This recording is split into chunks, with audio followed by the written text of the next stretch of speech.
बिस्मिल्लाहिर्रहमानिर्रहीम अस्सलाम वालेकुम। आज की इस वीडियो में हम एमसीक्यूज़ अटेम्प्शन की टेक्निक्स के हवाले से डिस्कस करेंगे। How to attempt MCQs in examination से मुतल्लिक ये वीडियो हम बना रहे हैं। जैसे कि आप लोगों को पता है कि इस दफ़ा 2021 में खान एग्जामिनेशन बोर्ड के जो इम्तिहानात हैं, apart from literature examination papers, you will be having MCQs in your examination. So mostly होता कुछ यूँ है कि एमसीक्यूज़ की जो लेवल होती है वो इजी 30% एमसीक्यूज़ होते हैं। मिसाल के तौर पे अगर आपके एग्ज़ाम में मिसाल के तौर पे 100 एमसीक्यूज़ हैं तो उसमें से 30% means 30 MCQs will be easy MCQs. और इंटरमीडिएट दरमियाना वो 45% होंगे, मतलब 45 एमसीक्यूज़ आउट ऑफ 100। और डिफ़िकल्ट जो एमसीक्यूज़ होंगे वो 25% होंगे, मतलब 25 MCQs out of 100 MCQs, right. तो ये कुछ एक जनरल एवरेज जो आम तौर पे देखा गया है एग्जामिनेशंस में, इस तरह से एमसीक्यूज़ की डिफ़िकल्टी लेवल को डिस्ट्रीब्यूट किया जाता है। So in this video we will be discussing some techniques. इससे पहले कि मैं टेक्निक्स की तरफ बढ़ूँ, मैं आपको एक बात पे मैं एम्फसाइज करना चाह रहा हूँ। वो बात ये है कि आप लोगों को कॉन्सेप्ट समझने हैं, अंडरस्टैंड आपकी होनी चाहिए, मेमोराइजेशन आपकी होनी चाहिए, तब जाके हाउ टू अटेम्प्ट एमसीक्यूज़ के टेक्निक्स आप अप्लाई कर सकते हैं। डायरेक्ट जाके आप एमसीक्यूज़ टेक्निक्स को लेकर के आप ये नहीं, कभी नहीं ये आप तस्वुर कर सकते, कभी नहीं ये आप अपने आप से उम्मीद रख सकते हैं कि भाई आप एमसीक्यूज़ ईजिली सोल्व करेंगे। एमसीक्यू सोल्व आपसे तभी होंगे जब आपके कॉन्सेप्ट अच्छे से बने होंगे, आपने मेमोराइज किया होगा, आपने पढ़ा होगा। अदरवाइज अटेम्प्ट करना एमसीक्यूज इजी नहीं है। जितना आप पढ़ेंगे, जितनी आपकी अंडरस्टैंडिंग, आपके कॉन्सेप्ट्स बने होंगे और आपकी मेमोराइजेशन मेमोराइजेशन भी इम्पोर्टेंट है। कॉन्सेप्ट्स प्लस मेमोराइजेशन बहुत वेरी इंपॉर्टेंट। तो आप स्लो बाय स्लो चीज़ों को पढ़ते जाएं, अच्छे से समझें, अच्छे से मेमोराइज करें, पास्ट एग्जाम पेपर्स आप सोल्व करें, सही। और जाकर के आप ये जो एमसीक्यूज अटेम्प्ट करने की टेक्निक्स हैं ये अप्लाई करें। डायरेक्ट जाके आप कभी नहीं कर सकेंगे MCQs solve, because without understanding, without concepts, it's not easy to solve MCQs, right. ये कोई लक गेम नहीं है। So I should emphasize, and I'm telling you again and again, that understanding the concepts and memorization of the concepts very important. तो examination के लिए आपको जो ना इम्पोर्टेंट ये है कि आप स्लो बाय स्लो चीज़ें समझें, राइट। और स्लो जो आपसे डिमांड करता है कमांड वर्ड लिस्ट में, बार बार एम्फेसाइज कर रहा हूँ, कमांड वर्ड लिस्ट को देख करके आप स्लोज समझें। उसमें जो एसएलओ शुरू होता है वो कुछ एक टर्म से शुरू होता है, एक कमांड वर्ड से शुरू होता है। Define, describe, determine, compare, differentiate, ये कमांड वर्ड्स हैं। अब इन कमांड वर्ड्स में आपको कितना पढ़ना है, कितना कंटेंट उस एसएलओ में आपको समझना है, याद रखना है, और किस तरह के क्वेश्चन उससे बन सकते हैं, ये सारे कमांड वर्ड से आपको पता चलेगा।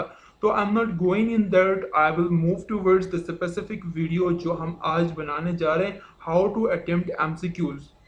इससे पहले क्या करना, समझना है और आपने याद करना है। Then you will have to move towards these techniques, how to attempt MCQs, cracking the MCQ.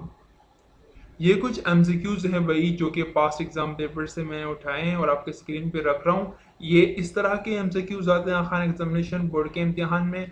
और ये फिजिक्स के एमसीक्यूज हैं, एंड दिस इज केमिस्ट्री।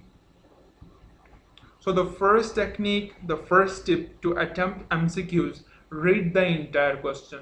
जो भी क्वेश्चन है MCQ का पूरा क्वेश्चन आपने रीड करना है। This is the first tip, read the entire question. आधा क्वेश्चन पढ़ के हाँ यार ये मुझे तो आता है, टिक लगाया, नीचे ऑप्शन सेलेक्ट किया, ऐसा नहीं करना। आपने सारा जितने भी उसमें वर्ड्स हैं, फुल स्टॉप या क्वेश्चन मार्क तक इंटायर क्वेश्चन रीड करना है। सो सेकंड टिप ये है, answer it in your mind first. After reading the entire question, सबसे पहले आप इंटायर क्वेश्चन रीड करेंगे। After that you will have to answer the questions answer in your mind. तो मिसाल के तौर पे ये क्वेश्चन है इस क्वेश्चन का आंसर क्या होगा, this is something you will have to answer it in your mind before going to the options. Options पे जाने से पहले आपको क्या करना है, आपने इस क्वेश्चन का आंसर आपने खुद पहले से ही अपने माइंड में क्या करना, तैयार करना है। मिसाल के तौर पे, if the particles of medium move back and forth along the direction of propagation of wave, then this type of wave is known as. So first जो टिप था वो इंटायर क्वेश्चन रीड करने का था, और दूसरा जो टिप है, इस क्वेश्चन का आंसर क्या होगा वो मैं पहले ही सोचूंगा। After reading the question I will not go towards the options, rather I will read the question and then answer it in my mind. So if the particles of medium move back and forth, अगर medium के particles back and forth आगे पीछे move करते हैं along the direction of propagation of wave, wave के propagation में wave जिस direction में move करती है उसी direction में ही particles of medium भी back and forth move करते हैं। तो इस तरह की वेव या दिस टाइप ऑफ वेव को क्या कहते हैं, तो फिर मैं अपने जहन में सोचूंगा इस तरह की जो वेव है उसको टाइप ऑफ वेव को बोलते हैं भाई transverse wave. Yes, transverse wave बोलते हैं। मतलब क्योंकि मैंने ये पहले पढ़ रखा है कि भाई पार्टिकल्स ऑफ मीडियम जब बैक एंड फोर्थ मूव करते हैं along the direction of propagation of wave, तो ये ट्रांसवर्स वेव है। तो मैं क्या करूँगा, ट्रांसवर्स वेव अपने जहन में ये बिठाऊंगा पहले, then I will move towards options. क्या ऑप्शन में भी ट्रांसवर्स वेव है? If yes then I will mark tick there, right. तो इस तरह करना है, पहले क्वेश्चन रीड करें, देन आप आंसर खुद माइंड में रखें, कोई भी आंसर आप माइंड में लेके आ जाएं and then go towards option. कि आपका माइंड में जो आपने पहले से एक ऑप्शन जो आपने पहले माइंड में आपने रिकॉल की थी, या माइंड में आपका जो आंसर था क्या वो ऑप्शन से मैच कर रहा है। If that matches to the options, right, वो जो आपने ऑप्शन माइंड में रखा था अगर वो क्वेश्चन के ऑप्शन से मैच करता है तो फिर आप उसको सेलेक्ट करेंगे। तो इसके लिए शर्त क्या है, इसके लिए शर्त ये है कि आपको चीज़ें पहले से याद हों, आपको पहले से कॉन्सेप्ट्स आपके पहले से कॉन्सेप्ट बने हों, तब जाकर आप ये कर सकते हैं। इसलिए मैं पहले ही आपको बता चुका था कि कॉन्सेप्ट्स और उसके साथ अंडरस्टैंडिंग बहुत इंपॉर्टेंट है। जब तक आपके कॉन्सेप्ट्स नहीं बने होंगे, आपको जो ना मेमोराइजेशन आपकी नहीं होगी, तब तक कुछ भी फ़ायदा नहीं है, राइट। सो कोई भी टेक्निक आपको फ़ायदा नहीं दे सकती जब तक आपके कॉन्सेप्ट्स बने हुए नहीं हैं, जब तक आप पूरा कोर्स कंप्लीट नहीं करते हैं, जब तक आपको मेमोराइजेशन आपने याद नहीं किया हुआ, तब तक कोई भी टेक्निक फ़ायदा मंद साबित नहीं हो सकती, राइट। फिलहाल जो ना इसको रहने दें। मैं ये नहीं कह रहा हूँ कि ट्रांसवर्स वेव आंसर है, जिस मैंने आपको एग्जांपल दे दी कि ट्रांसवर्स वेव हो सकता है, बट एक्चुअल आंसर इसका क्या है वो मैं अभी नहीं बता रहा, right. So moving towards the third technique, eliminate wrong answers. आपने रॉन्ग आंसर जो है उसको क्या करना है, एलिमिनेट करना है। तो use the process of elimination. तो अब ये एलिमिनेशन प्रोसेस क्या चीज़ है, ये थर्ड और फोर्थ मिलते जुलते हैं। सो एलिमिनेट रॉन्ग आंसर्स, जितने भी रॉन्ग आंसर्स हैं उस क्वेश्चन में वो आप क्या करें, एलिमिनेट करें। जब आप क्वेश्चन पढ़ते हैं तो क्वेश्चन पढ़ने के बाद आप अपने माइंड में कोई आंसर तैयार करते हैं, और तैयार करने के बाद आप ऑप्शंस की तरफ बढ़ते हैं। ऑप्शन की तरफ बढ़ने के बाद आप क्या करते हैं, आपको कुछ ऑप्शंस लगते ही हैं कि भाई ये तो मुकम्मल ही नहीं हो सकते, मतलब ये बिल्कुल ही ऑप्शंस मतलब करेक्ट ऑप्शंस नहीं हो सकते, तो आप उनको क्या करते हैं, निकालते हैं वहाँ से, सही। फिजिक्स का एक क्वेश्चन है, the characteristic of sound by which two sound waves of same loudness and pitch can be distinguished from each other is called the speed of sound, quality of sound, pressure of sound, intensity of sound. तो आप question read करने के बाद आप answer अपने mind में तैयार करेंगे और आप ऑप्शंस की तरफ जाएंगे। ऑप्शंस में कुछ ऐसे ऑप्शंस होते हैं जो कि बिल्कुल भी करेक्ट ऑप्शंस नहीं हो सकते। तो इस क्वेश्चन में स्पीड ऑफ साउंड बिल्कुल एक ऑप्शन, बेस्ट ऑप्शन या करेक्ट ऑप्शन नहीं हो सकता। ये आप एलिमिनेट ऐसे कर सकते हैं। तो जाकर के C option, pressure of sound भी ऑप्शन नहीं हो सकता। इंटेंसिटी ऑफ साउंड भी ऑप्शन नहीं हो सकता। अब ये कैसे नहीं हो सकता, ये आपको तब पता चलेगा जब आपके कॉन्सेप्ट बने होंगे और आपने याद किया होगा, सही। देखें, characteristic of sound by which two sound waves of same loudness and pitch, same loudness और पिच के दो साउंड्स हैं उनको डिस्टिंग्विश करना है, उनको डिफरेंशिएट करना है, तो फिर एक दूसरे से डिफरेंशिएट करना है। इज कॉल्ड द, इस प्रॉपर्टी को क्या बोलते हैं? अगर आपने साउंड की प्रॉपर्टीज पढ़ रखे हैं और आपने मेमोराइज किया हुआ है तो आप एलिमिनेट कर सकते हैं। स्पीड ऑफ साउंड तो नहीं बोलेंगे ना, तो जाहिर सी बात है ऐसे ऑप्शंस तो नहीं हो सकते। क्वालिटी ऑफ साउंड तो हो सकता है, क्योंकि ये बुक में लिखी हुई है और मैंने पहले से ये मेमोराइज किया हुआ है, इसलिए मुझे पता है कि क्वालिटी ऑफ साउंड कहते हैं इसको। रीड एवरी आंसर ऑप्शन, जो बेस्ट ऑप्शन होगा वो एक ही ऑप्शन होगा, इसलिए आपने तमाम ऑप्शन रीड करने हैं और आपने देखना है, आपने एनालाइज करना है कि which option should be the best option. So to find the best option you have to read each and every option. चारों के चारों ऑप्शंस आपने रीड करने हैं।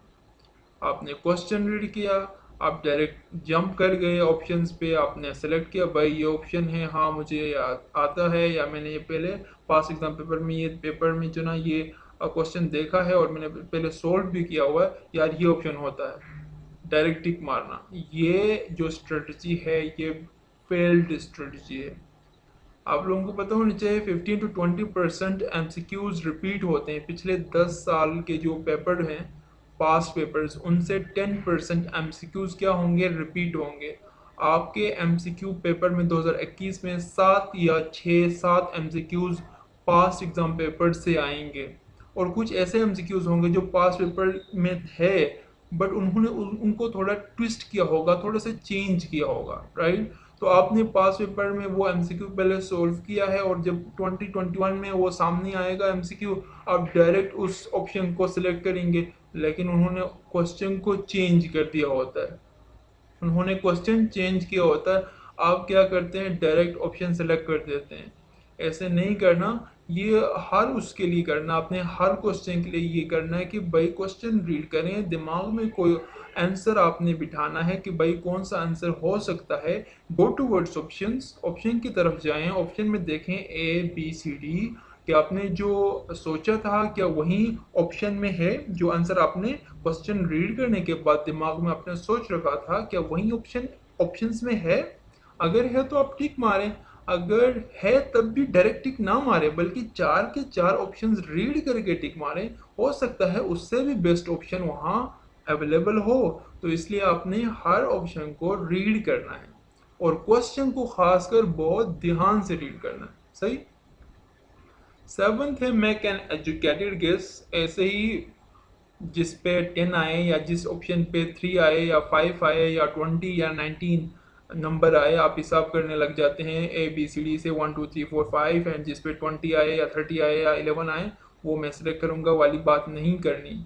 एजुकेटेड गेस मारनी है, उसके लिए जो स्ट्रेटजीज हैं यही स्ट्रेटजीज अप्लाई करनी होती हैं। एलिमिनेशन मेथड बेस्ट ऑप्शन है, सही, ये एक बेस्ट टेक्निक है एलिमिनेशन मेथड, जिसमें आपने देखना होता है कि क्वेश्चन के मुताबिक कौन से ऑप्शंस बिल्कुल ऑप्शंस नहीं बनते हैं, मतलब वो करेक्ट ऑप्शन हो ही नहीं सकते, तो वो आप एलिमिनेट करते जाएंगे। तो एक मेक एन एजुकेटेड गेस के लिए यही टेक्निक बहुत इंपॉर्टेंट और बहुत फ़ायदेमंद साबित होता है। Pay attention to these words, not, sometimes, always and never. MCQ से आपको जो ना ये एग्जांपल देते चलूँ कि आपने कुछ ऐसे वहाँ वर्ड्स होते हैं जिन पे अटेंशन देना होता है, वो बहुत इंपॉर्टेंट वर्ड्स होते हैं। Osteoporosis is a bone disorder in which the density of bones decreases. The prevalence of this disease in elderly women is most likely, most word is important here। तो ऐसे words पर आपने ध्यान देना है क्योंकि मोस्ट लाइकली का मतलब वो ज्यादा चांस है, वो होने का ज्यादा चांस है। तो most likely related to which of the option, इसमें दो ऑप्शंस भी हो सकते हैं but most likely, so most is important word here. Next, all of the following are correct, तमाम करेक्ट हैं। अबाउट द बॉन्ड, बॉन्ड से रिलेटेड, एक्सेप्ट, देखें ये वर्ड भी इंपॉर्टेंट है, तमाम करेक्ट हैं but one is not correct of these four, so you have to select the incorrect option related to bond. Here the same word, except all of the following problems arise in the rural areas of Pakistan due to the overpopulation, except all of the following problems arise in the rural areas of Pakistan due to overpopulation, except जितने भी problems चार options में given हैं वो rural areas of Pakistan में क्या होते हैं, एराइज होते हैं ड्यू टू ओवर पॉपुलेशन की वजह से। लेकिन इनमें से एक ऑप्शन ऐसा है जो कि ओवर पॉपुलेशन की वजह से वो प्रॉब्लम एराइज नहीं होती, तो वो आपने आइडेंटिफाई करना है। Which of the following is not represented in bold? This note is important, right? Which of the following is not represented in bold? इन चारों में से एक ऑप्शन है जो वोल्ट को रिप्रेजेंट नहीं करता है। Select the best answer. Answer the question you know first. जितने भी क्वेश्चंस आपको पहले से आते हैं वो क्वेश्चंस आप करें, then move towards those options और दोज क्वेश्चंस जो आपको नहीं आते हैं या आप डाउट हैं उसमें से ही आपको डाउट है तो फिर वो आप बाद में सॉल्व करें। All of the above and none of the above. When you encounter all of the above and none of the above answer choices, do not select all of the above if you are pretty sure any one of the answers provided is incorrect. All of the above अगर आपके options में है तो फिर आपको ये करना है कि आपने देखना है कि तीन options, all of the above last में होगा ना, डी में होगा, तो ए बी सी में अगर आपको लगता है कि ए बी सी में से कोई एक ऑप्शन आप श्योर हैं कि वो इनकरेक्ट है, वो गलत है, तो फिर all of the above option नहीं हो सकता है। रिपीट करता हूँ, ऑल ऑफ द ऑप्शन ये बेस्ट ऑप्शन या करेक्ट ऑप्शन नहीं हो सकता अगर आप श्योर हैं कि फर्स्ट ए बी सी में से कोई एक ऑप्शन इनकरेक्ट है। अगर कोई एक ऑप्शन या कोई एक आंसर इनकरेक्ट है ए बी सी में से तो फिर डी में जाके ऑल ऑफ द अबव बिल्कुल सही नहीं हो सकता, क्योंकि ऑल ऑफ द अबव के लिए तीनों के तीनों राइट होने चाहिए। अगर आपको लगता है कि ए बी सी में से यार बी तो सही है तो फिर ऑल ऑफ द अबव भी तो नहीं होगा, तो ए और सी में से कोई ऑप्शन सही हो सकता है। तो इसी तरह से applies for none of the above. None of the above अगर आपके डी ऑप्शन में delta none of the above लिखा हुआ है, if you are confident that at least one of the answer choice is true, अगर आप कॉन्फिडेंट हैं कि ए बी सी में से कोई एक ऑप्शन करेक्ट है, कोई एक ऑप्शन करेक्ट है, तो फिर इसका मतलब ये है कि none of the above option correct नहीं हो सकता, बिकॉज यू आर श्योर कि ए बी सी में से एक ऑप्शन करेक्ट है, इसलिए आप नन ऑफ द अबव पे नहीं जाएंगे, वो सिलेक्ट नहीं करेंगे।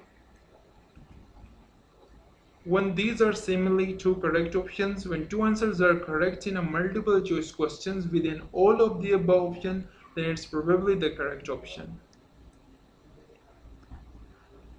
मिसाल के तौर पे all of the above D में लिखा हुआ है, option D all of the above है और आप कॉन्फिडेंट हैं कि ए बी सी में से दो ऑप्शंस बिल्कुल सही है, यू आर 100% श्योर कि ए और बी सही ऑप्शंस हैं, वो करेक्ट हैं, और डी में ऑल ऑफ द अबव लिखा हुआ है और आपको नहीं पता कि सी बी करेक्ट ऑप्शन है कि नहीं, तो फिर आप ऑल ऑफ द अबव पे जाएंगे, all of the above select करेंगे, क्योंकि ए और बी तो सही हैं, यू आर 100% श्योर, तो जाहिर सी बात है सी बी तो सही होगा, इसलिए all of the above should be the correct option.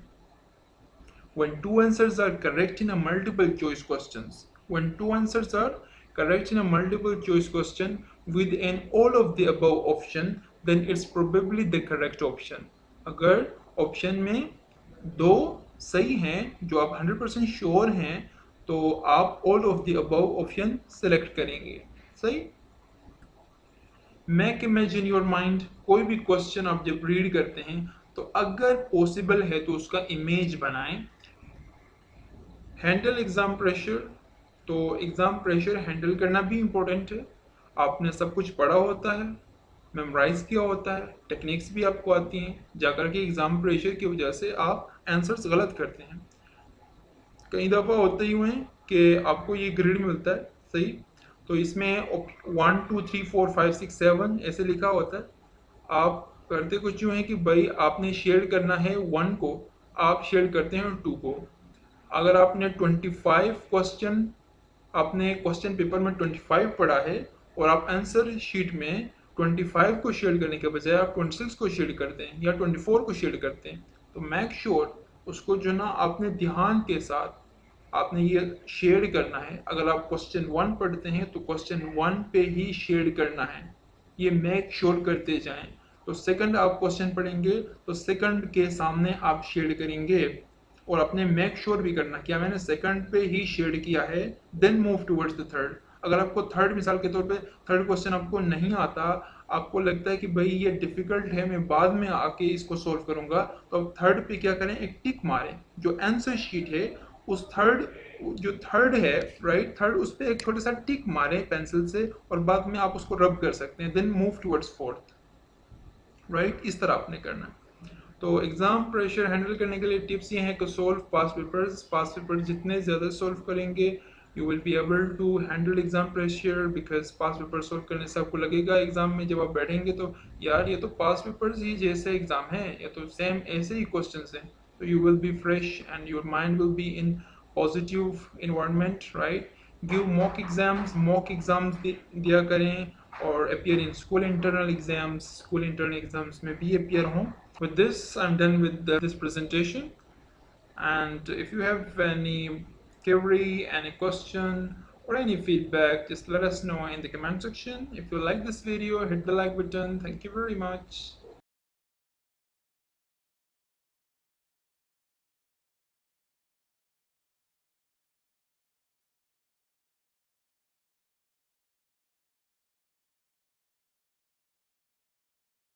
अब हम शुरू करते हैं अपना सेशन, या हम उन टेक्निक्स पे बात करते हैं जिनकी मदद से आप इफेक्टिवली एमसीक्यूज कर सकते हैं। तो सबसे पहली चीज क्या है, पेपर वन हम आपको बता चुके हैं। हमारा पेपर वन एक्चुअली एम्फसाइज करता है या कंप्राइज करता है एमसीक्यू बेस्ड, कंप्लीट एमसीक्यूज होंगे उसमें।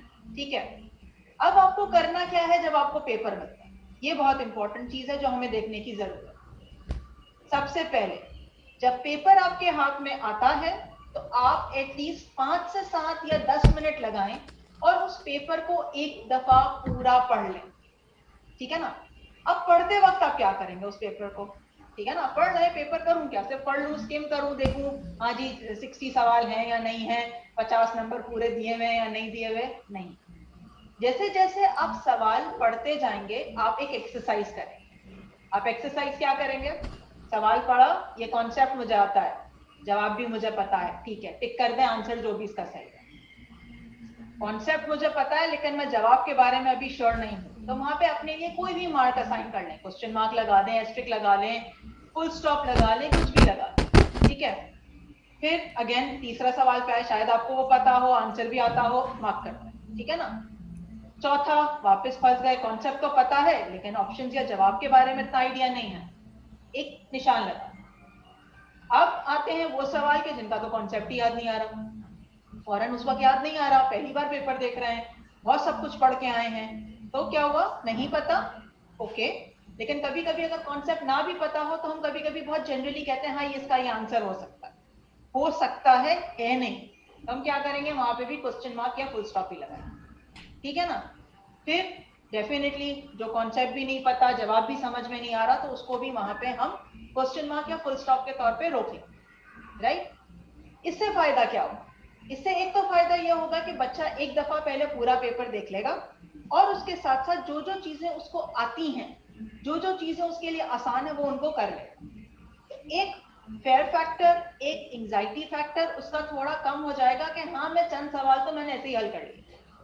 अब कहां पे आए हम, उन सवालात पे जहां पे हमारा प्रॉब्लम लाए करता है या जहां पे हम स्ट्रगल कर रहे हैं उसको सॉल्व करने। ठीक है ना। तो क्या हुआ, ये एक्सरसाइज इनेबल करती है बच्चों को टाइम एफिशिएंटली डिस्ट्रीब्यूट करने में, क्योंकि अब आपको पता है कि जी ये सवाल मुझे बहुत अच्छा आता है, मैं आसानी से कर सकता हूं, मुझे टाइम कम लगाना है। ये सवाल है जो मुश्किल है, ट्रिकी है, मैं कॉन्सेप्ट रिकॉल नहीं कर पा रहा, तो यहां मुझे ज्यादा टाइम स्पेंड करने की जरूरत है। ये तो हो गया पहला एक तरीके से। ठीक है। अब एक चीज जो बहुत दफा आई कि भाई सवाल में ऐसे अल्फाज आ जाते हैं जो बच्चों को समझ ही नहीं आते, जब बच्चे को सवाल ही समझ नहीं आएगा तो जवाब कैसे देगा भाई। ठीक है, अब आपके पास एक ऐसा सवाल आ गया या एक ऐसा सेंटेंस आ गया या जुमला आ गया या लफ्ज आ गया जो आपको नहीं समझ आ रहा, क्या करेंगे? आप उसका मतलब अखज़ करेंगे। वो मतलब कैसे अखज़ करेंगे? उसका कॉन्टेक्सचुअल मीनिंग ड्राइव करेंगे कि उस जुमले में वो लफ्ज क्या मायने दे रहा है, या अगर वो लफ्ज में इस्तेमाल हुआ है तो किन मायनों में इस्तेमाल हो सकता है। फिर क्या करें? जिस कॉन्सेप्ट की बात की गई है ना, उसको अपने दिमाग में रिकॉल करें। जो भी बात हो रही है, ठीक है ना, चाहे सबसिस्टेंस फार्मिंग की बात हो रही है, चाहे मटेरियल की बात हो रही है, चाहे सरफेस एरिया के फॉर्मूले की बात हो रही है, कुछ भी है, वो कॉन्सेप्ट आप फौरन रिकॉल करें। बहुत अहम चीज है ये, रिलैक्स रहें। अगर कहीं कोई मुश्किल आ रही है तो ये तो अभी इब्तिदा है, रिलैक्स, आराम से पहुंच जाएंगे, कर लेंगे, ठीक है। तो रिलैक्स रहना बहुत जरूरी है, ठीक है, इन दिस सर्कमस्टांसेस, ताकि आप चीजों को आराम से समझ सकें और उन पर अमल कर सकें। मैं रिपीट कर देती हूँ, मुश्किल अल्फाज को अंडरलाइन करेंगे। अगर कोई लफ्ज मुश्किल है या इंपॉर्टेंट है उसको अंडरलाइन कर दें, मुश्किल है तो उसका मतलब कॉन्टेक्सचुअली सियाक व सवाक से देखने की कोशिश करें कि उसका क्या मतलब आता है, कॉन्सेप्ट को रिकॉल कर लें और स्ट्रेस कम लें, रिलैक्स रहें। एक एग्जांपल देखते हैं कि आप प्रेडिक्ट कैसे कर सकते हैं चीजों। एक एग्जांपल आपके साथ सामने है जिसमें एक स्पीच का हिस्सा दिया गया है। अब मैंने यहाँ पे दो अल्फाज को अंडरलाइन किया, एक है एक्सर्प्ट और एक है इन्विजन। मुश्किल लफ्ज हैं, शायद बच्चे ने पहली बार पेपर में देखे हों, वी डोंट नो। अब आते हैं, अगर ये बच्चे ने पहली बार देखे तो उसका अप्रोच क्या होगा, वो कैसे इसको देखेगा? एक्सर्प्ट, कहीं स्पेलिंग तो गलत नहीं हो गई, एक्सेप्ट तो नहीं लिखना चाह रहे, लेकिन क्या यहाँ एक्सेप्ट लिखा जा सकता है? नहीं, यहाँ तो लिखा है ना, from the address delivered by Mohammad Ali Jinnah to the constituent assembly of Pakistan. मतलब बात एड्रेस की हो रही है, ठीक है। अगर मुझे ये लफ्ज नहीं भी समझ में आ रहा तो मुझे ये समझ में जरूर आ गया कि ये जो भी ऊपर लिखा हुआ है ये कॉन्स्टिट्यूएंट असेंबली ऑफ पाकिस्तान की स्पीच से लिया, ठीक है। एक मसला हल हुआ। अब नीचे तो लीड इन में लिखा हुआ है इनविजन्ड, अब क्या करूं उसका? What kind of state has been envisioned by the founder of Pakistan?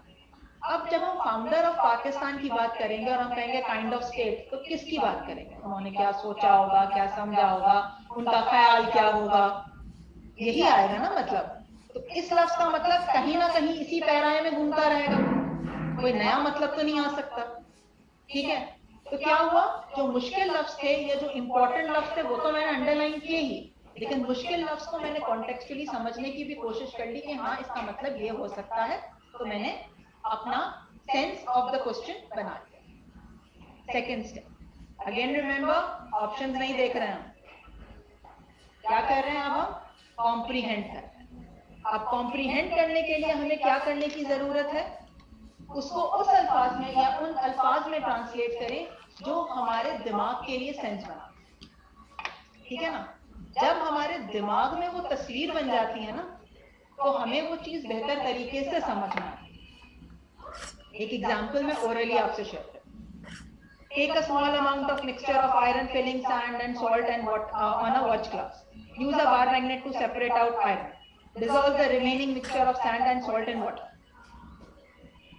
अब मैंने क्या किया, उसको उस जबान में ट्रांसलेट किया या उस तरह से समझने की कोशिश की जो मेरा दिमाग एक्सेप्ट करता है या उसको समझ रहा है या वो पिक्चर बना रहा है।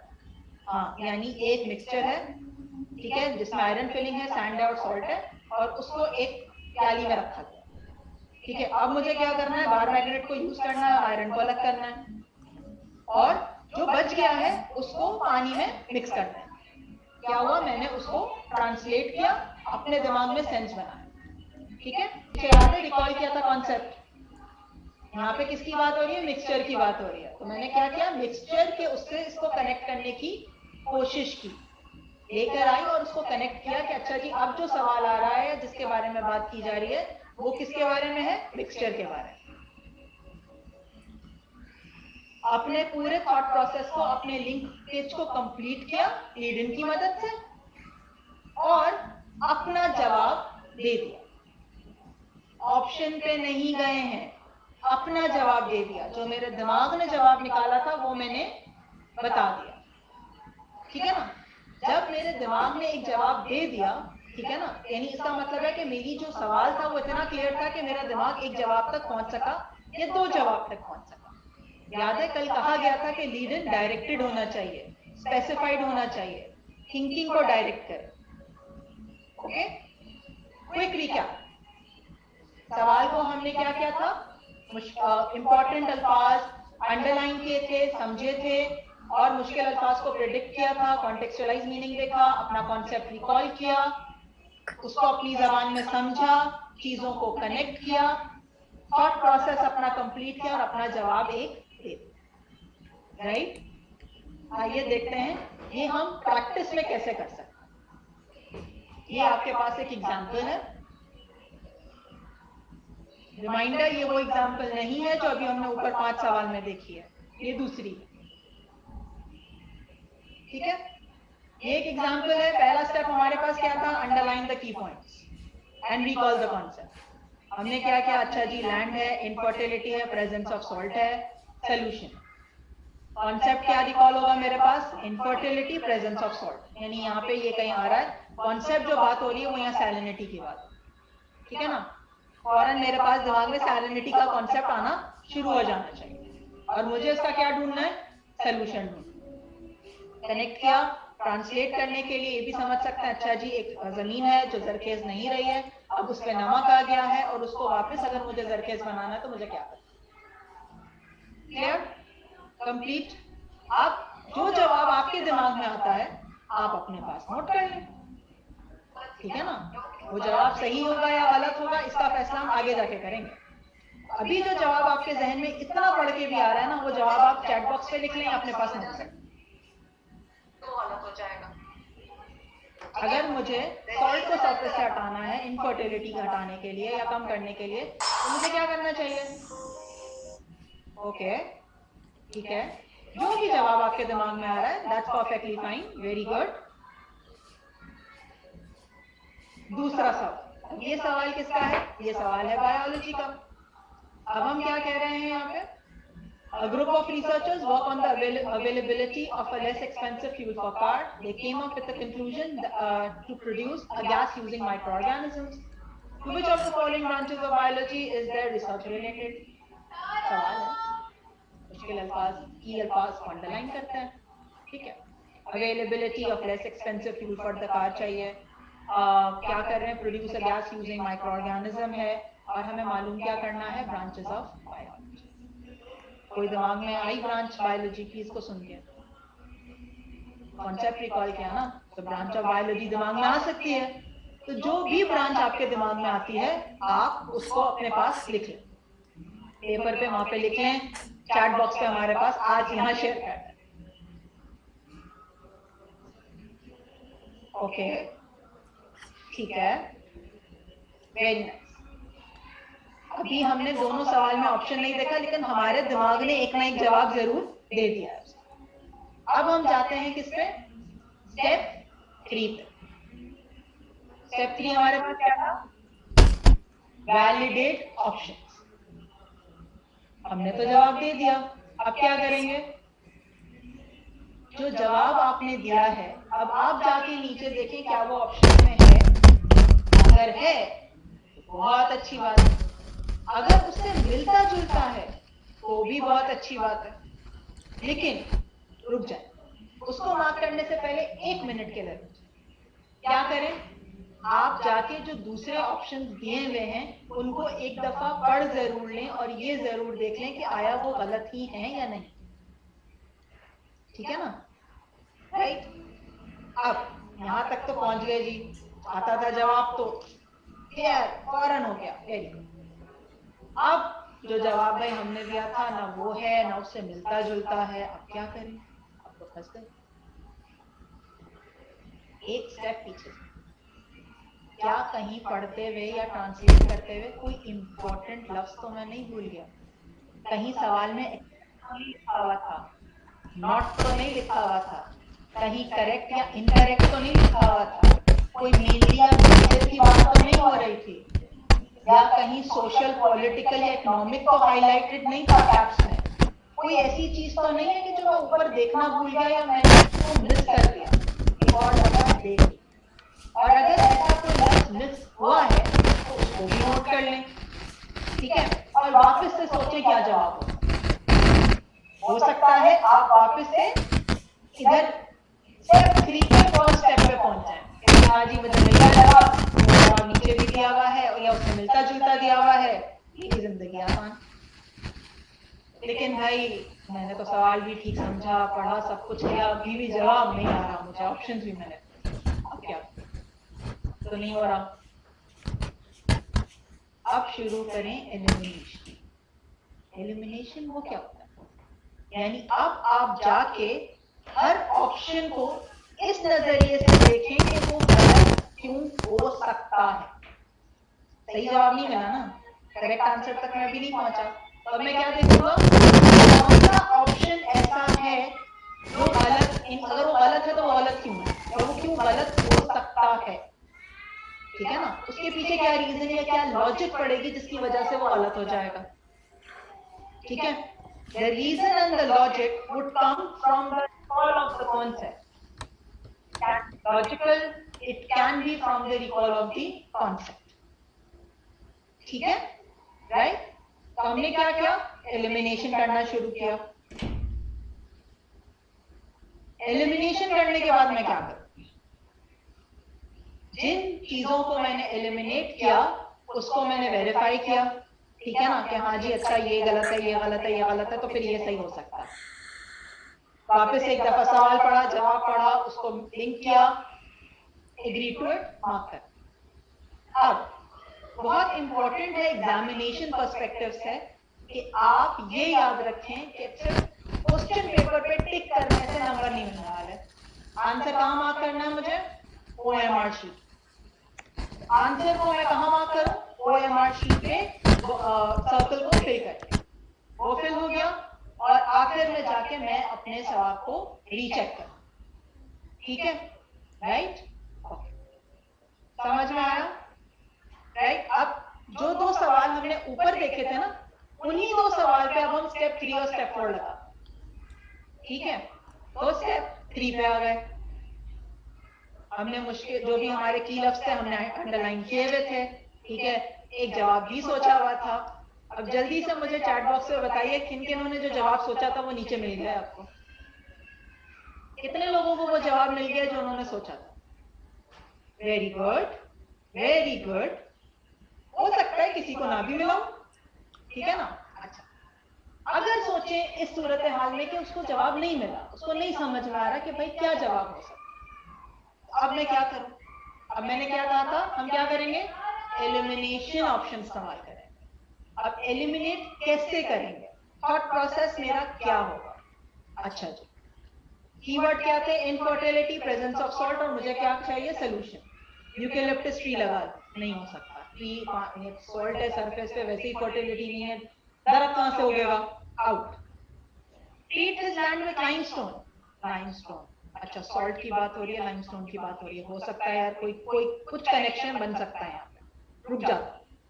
तीसरा, plug the land using tractors, खोद दूं जमीन, खोदने से क्या होगा, क्या सॉल्ट चली जाएगी खोदने से, सॉल्ट तो इवेपोरेट नहीं होगी, सॉल्ट तो वहीं पे रहेगी, क्या करूं, ओके कुछ नहीं कर सकता, लेट्स होप। इसका मतलब है ये वाला ऑप्शन मेरे लिए वर्केबल नहीं। चौथा, install a tubewell on his farm, tubewell, tubewell से तो पानी आएगा, लेकिन ये प्रॉब्लम कौन सा है, रिकॉल ऑफ द कॉन्सेप्ट, ये तो सैलिनिटी का मसला है जो वाटर लॉगिंग के बाद आता है। वाटर लॉगिंग के लिए मुझे ट्यूबवेल लगाना है भाई, अगर वाटर लॉगिंग होगी ताकि मैं एक्सेस पानी निकाल सकूं, सैलिनिटी तो उस वक्त होती है जब पानी इवेपोरेट हो गया है, तो ट्यूबवेल तो हो ही नहीं सकता, ऑप्शन आउट। कौन सा बचा, B option. With concept, with logic बच्चे ने उस चीज को एलिमिनेट करना शुरू कर दिया, और आखिर में वो एक सही जवाब तक पहुंच गया, और ये एलिमिनेशन भी उसको किस में मदद कर रही है, रिकॉल ऑफ दी कॉन्सेप्ट। दूसरा जवाब देखते हैं, ओके। ग्रुप ऑफ रिसर्चर्स थे, हमने कहा हमें अवेलेबिलिटी चाहिए, less expensive fuel for the car, और कंक्लूजन क्या बनाना था उनको? A gas using micro organism. Branch of biology चाहिए। अब बताइए किस किस का जवाब जो उन्होंने सोचा था नीचे आंसर में मिल गया आपको? कितने लोगों को जवाब मिला? Okay, very good. यस, ये वो वाले बच्चे हैं जो फौरन टिक करके मार्क कर देंगे हमें तो आंसर मिल गया। अब हम आते हैं उन बच्चों की तरफ जो कहेंगे यार ब्रांचेस ऑफ बायोलॉजी यही तो रिवाइज नहीं किया था सुबह, अब क्या करूं? चलें जी, नीचे आते हैं। एलिमिनेशन, टेक्सोनोमी, ये हायरार्की की बात करता है, ये तो बात करता है इसकी इसका ताल्लुक इससे, इसका ताल्लुक इससे नहीं, कार नहीं, इसलिए नहीं होता। एंटोमोलॉजी मैंने पहली बार पढ़ा है, मुझे नहीं समझ आ रहा, जिसको पास कर लेना होता है ये जवाब। फार्माकोलॉजी, फार्मेसी, दवाइयां नहीं, ऊपर दवाइयों की थोड़ी बात हो रही है, ऊपर तो गाड़ियों की बात हो रही है। आउट। डी, बायोटेक्नोलॉजी, हाँ ये कुछ हो सकता है, माइक्रो ऑर्गेनिज्म है तो बायोलॉजी आ गया, टेक्नोलॉजी है तो कार आ गया, ठीक है ना? तो क्या हुआ, हमने अपने जो कीवर्ड्स हमने आइडेंटिफाई, ठीक है, ये एक्सरसाइज समझ में आई? ठीक है, तो हमने दो एग्जाम्पल्स किए, राइट? एक सवाल जो आपके दिमाग में सबके आ रहा होगा, अभी आधा घंटा गुजर गया और हमने सवाल किया, बच्चे के पास तो 2 मिनट है सिर्फ, वो कैसे करेगा? हम तो अभी सीख रहे हैं, हम अभी समझ रहे हैं, ठीक है? हम इसकी अगर प्रैक्टिस कर लें और अपने दिमाग को इसके लिए तैयार कर लें, बस आपको उस वक्त होगा जब हम 5 सवाल जो शुरू में किए थे उसको आखिर में हम सॉल्व कर रहे हैं, ठीक है? उस वक्त शायद इतना वक्त नहीं लगेगा हमारा, इतना ज्यादा टाइम भी नहीं लगेगा आपका, क्योंकि आपका ब्रेन उस चीज को बाय डिफॉल्ट चीजों के साथ वर्कआउट कर रहा हो, ठीक है? So now I would invite my co-fellow, Mr. Rahim Davdani, to please come and continue the session.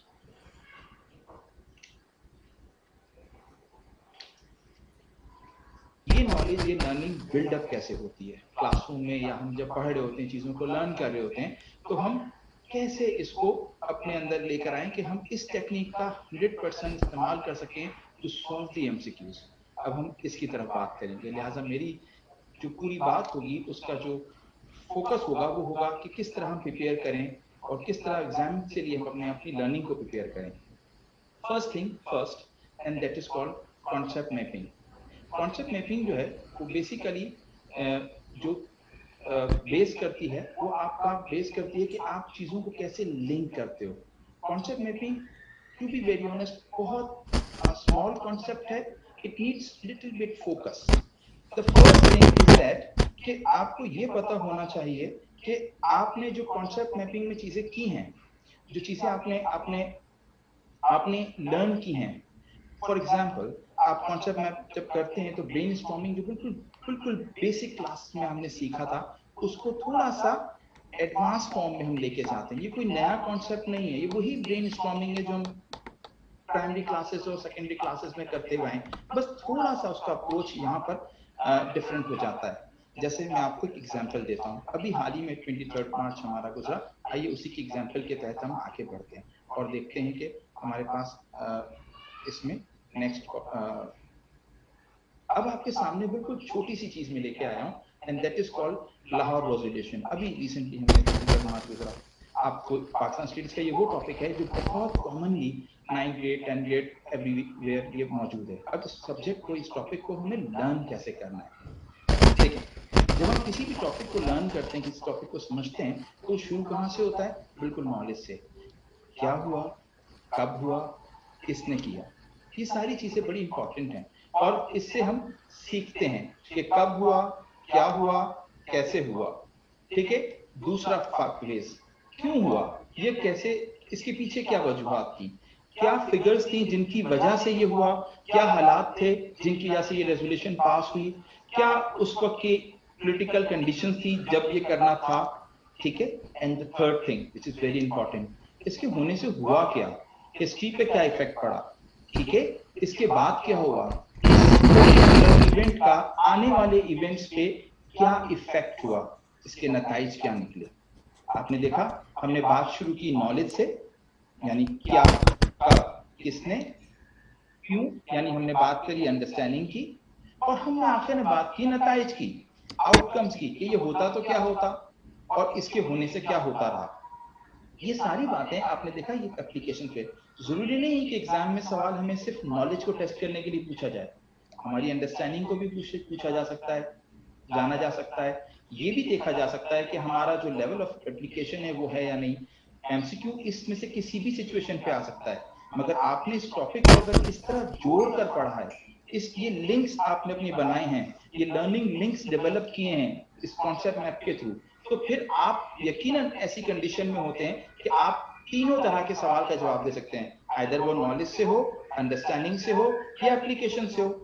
सवाल कैसा भी हो आप उसका आंसर आराम से दे सकते हैं अगर आपने इसको इस लिंकेजेस के साथ याद किया है या पढ़ा है। और कोशिश करें कि इस किसी भी कॉन्सेप्ट को पढ़ते हुए अगर आप लिंकेजेस डेवलप करते हैं तो सबसे बड़ा एडवांटेज ये होता है कि फिर वो कॉन्सेप्ट आपको लिंक्स के थ्रू याद हो जाता है। किसी एक जगह से भी अगर उस कॉन्सेप्ट को टच किया गया तो you will able to understand and give the answer as it is required.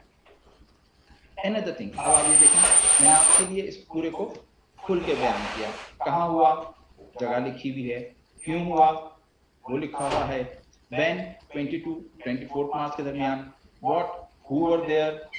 अब इसमें से कुछ भी पूछा जा सकता है और आप कोई भी आंसर देने के लिए तैयार हैं अगर आपने मैप्स को इस तरह ड्राइंग किया है। तकरीबन सब्जेक्ट्स में ये तरीका अपनाया जा सकता है। अब हम आते हैं एक और एग्जाम्पल लेते हैं, बिकॉज बहुत से लोग कहेंगे ये तो सोशल साइंसेस से रिलेटेड है, हमें साइंस के बारे में बताएं, वहाँ कॉन्सेप्ट डिफरेंट होते हैं। एक एग्जाम्पल मैं आपके सामने साइंस से ला के रखता हूँ। मैटर बहुत मामूली सा कॉन्सेप्ट और बहुत इंपॉर्टेंट क्वेश्चन इससे डेवलप होते हैं, ठीक है ना। अब मैटर की देखें, यहाँ क्लासिफिकेशन और कैटेगराइजेशन की गई है। अक्सर साइंसेस में क्लासिफिकेशन और कैटेगराइजेशन की जाती है और उसके पीछे या तो कुछ फीचर्स होते हैं या कुछ कैरेक्टरिस्टिक्स होती हैं। कैरेक्टरिस्टिक्स या फीचर्स को इनके साथ पढ़ा दिया जाए और उसके बाद फिर कुछ चीजें होती हैं जैसे मेरिट्स हैं या डीमेरिट्स हैं या एडवांटेजेस डिसएडवांटेजेस हैं।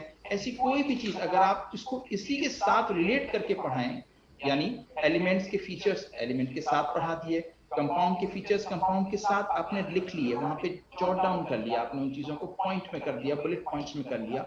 अब जैसे ही कोई फीचर से सब क्वेश्चन आता है या उसकी डेफिनेशन या डिस्क्रिप्शन से आता है, आपके लिए अटेम्प्ट करना आसान होगा, आप लिंक कर पाएंगे एग्जाम में बैठ के। अभी जब मुनीरा अपना सेशन ले रही थी तो उन्होंने बताया कि कीवर्ड्स, ये कीवर्ड्स कहाँ से आते हैं। ये जो अभी आपके सामने वर्ड लिखे हुए ये कीवर्ड्स तो हैं इस कॉन्सेप्ट के। अब यही कीवर्ड्स अगर आपको पता है और आपने इसी तरह इन्हीं कीवर्ड्स पे अपनी नॉलेज डेवलप की है तो उस एमसीक्यू से ये कीवर्ड्स पकड़ना बहुत आसान है और आपका सवाल का समझना और सवाल को हल करना आसान हो जाता है, क्योंकि आपने वो कीवर्ड ढूंढ लिया। लेट्स सपोज एक क्वेश्चन है जिसमें लिखा है, पूछा गया आपसे कि the unit of element is known as, answer is definitely yes atom. अब कैसे हमने निकाला, बिकॉज हमारा वो जो ब्रांच कोड हमने बनाया था उससे हमें पता लगा कि जनाब मैटर है, मैटर का एलिमेंट होता है, एलिमेंट का की कंपोनेंट एटम है, हमने आंसर निकाल लिया। तो बिल्कुल वैसे किसी भी सब्जेक्ट को पढ़ा जा सकता है, किसी एडवांटेजेस या डिसएडवांटेज के मुतालिक क्वेश्चन पूछे आपसे, आप वो भी इसी से बना सकते हैं।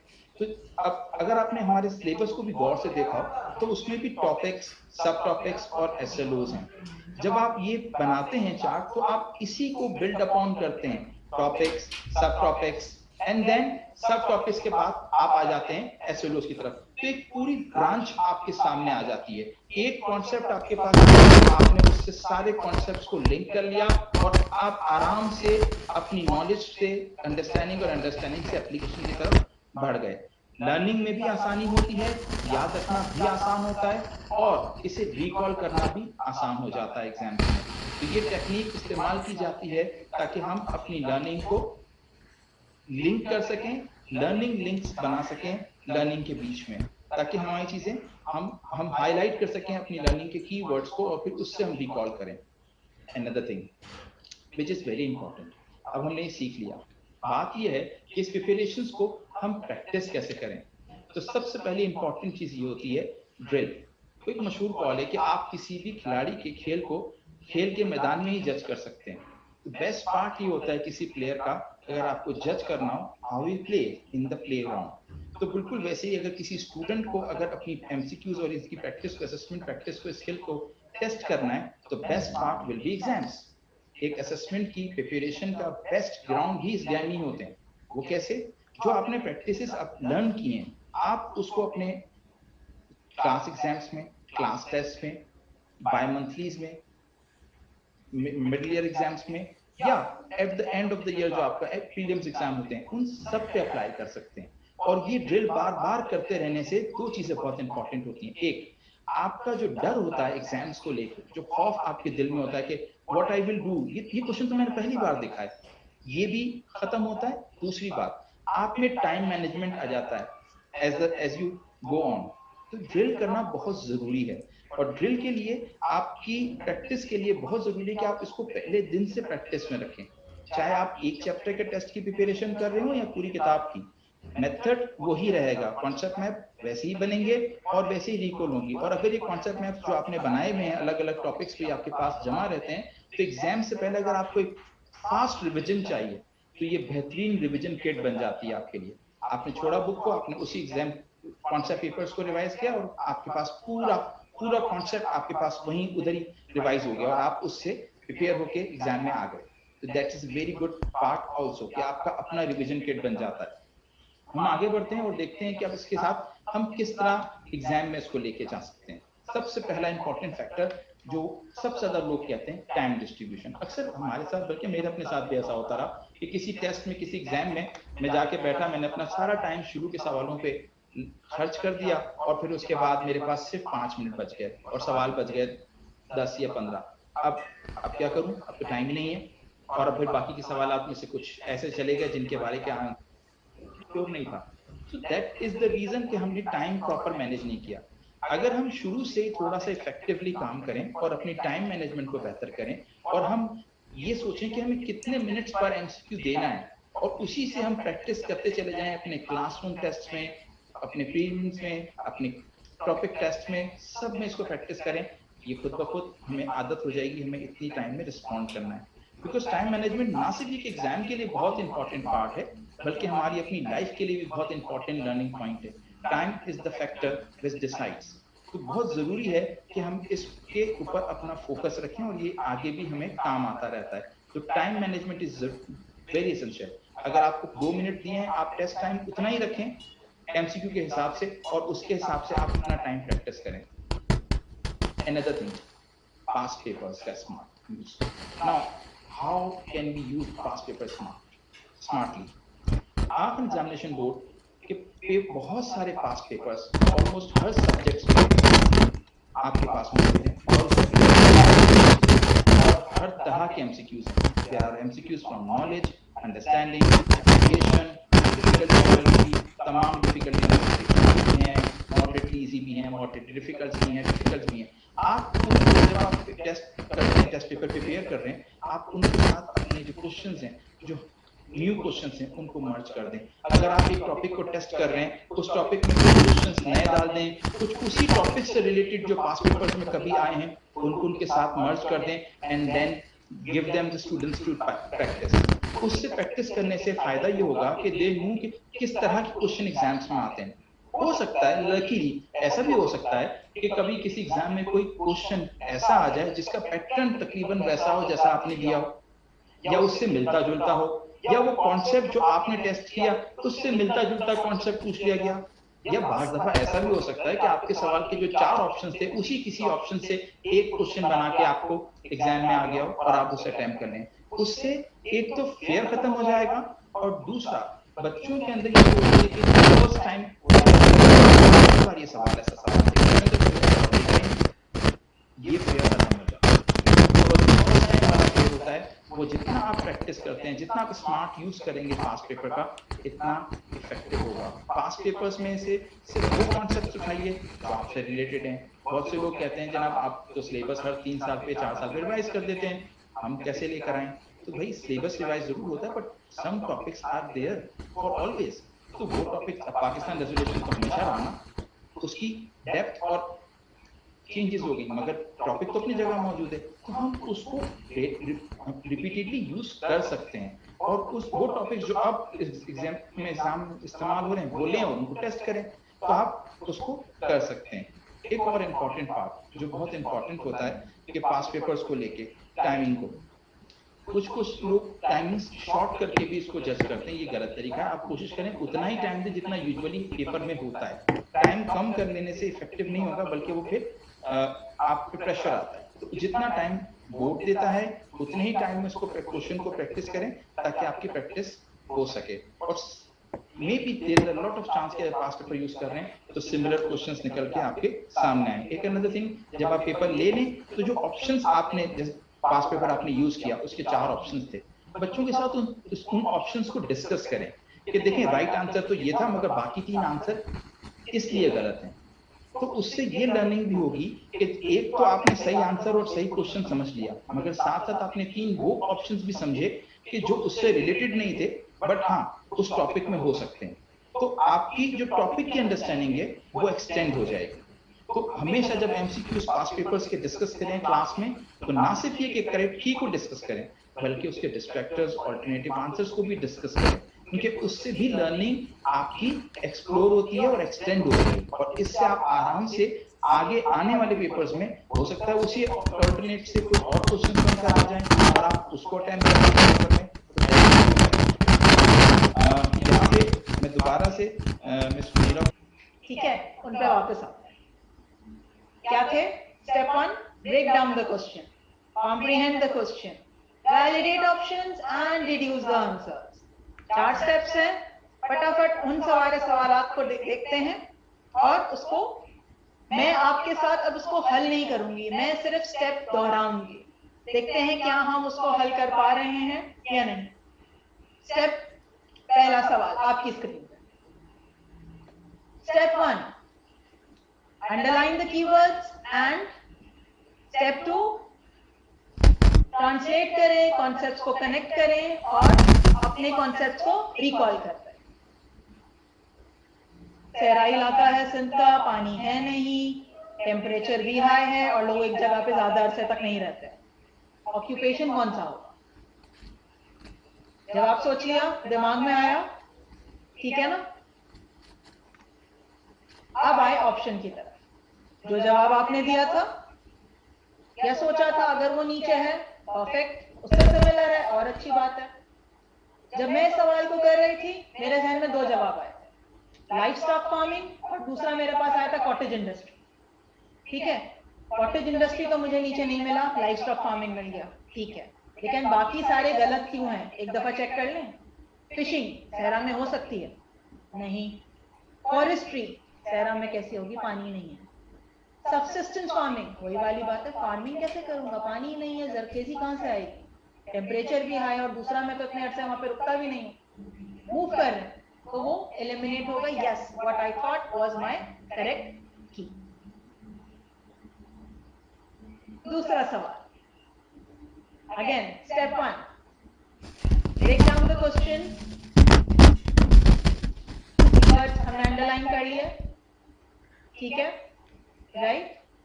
दूसरा मैंने क्या कहा था, उसको ट्रांसलेट करें जिस तरह आपके दिमाग में वो समझ आता है, उसका एक तस्वीरी खाका बनाएं। वो तस्वीरी खाका क्या मदद करता है आपको उस जवाब तक पहुंचने के। तो जैसे ही आपके दिमाग में वो तस्वीरी खाका बन गया, फिर आप कहां जाएंगे, अपना जवाब देंगे। वेरी गुड, मेरे पास जवाब आना शुरू हो गए हैं वापस से। तो उसका जवाब क्या होगा? कितने दरख्त हुए? जी बिल्कुल, 20 दरख्त हुए, 21 नहीं हुए, क्योंकि एक दरख्त कॉमन है, 7वां और 14वां दरख्त एक ही है, अलग अलग नहीं है। तो क्या हुआ, टोटल मेरे पास कितने दरख्त थे? 20। दूसरा सवाल, step 1, break down the question. Step 2, क्या करना था मुझे? ट्रांसलेट और make meaning out of it. Translate करें, कनेक्ट करें और अपना जवाब दे दें। वेरी गुड, वेरी गुड, जवाब दे दिया आपने। कैसे दिया?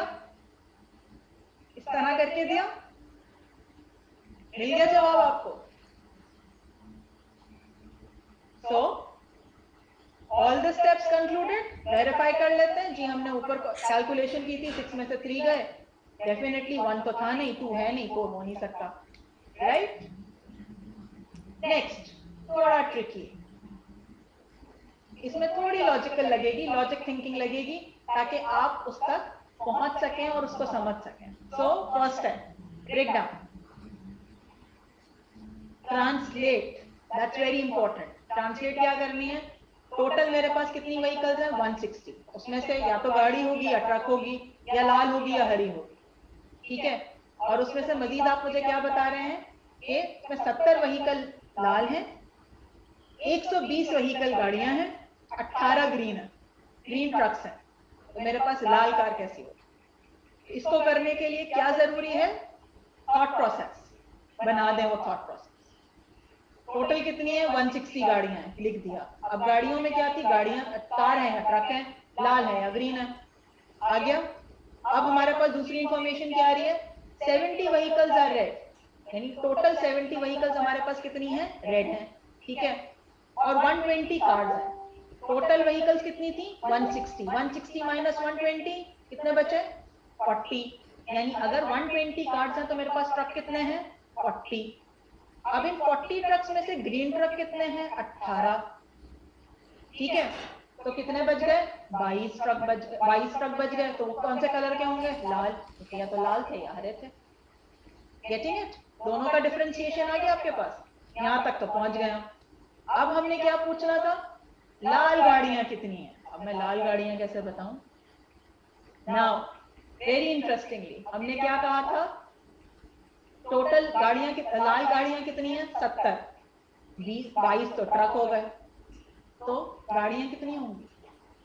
टोटल व्हीकल्स में अगर मेरे पास 70 व्हीकल्स थे और 22 उसमें मेरे पास ट्रक हैं, तो मेरे पास गाड़ियां कितनी होंगी?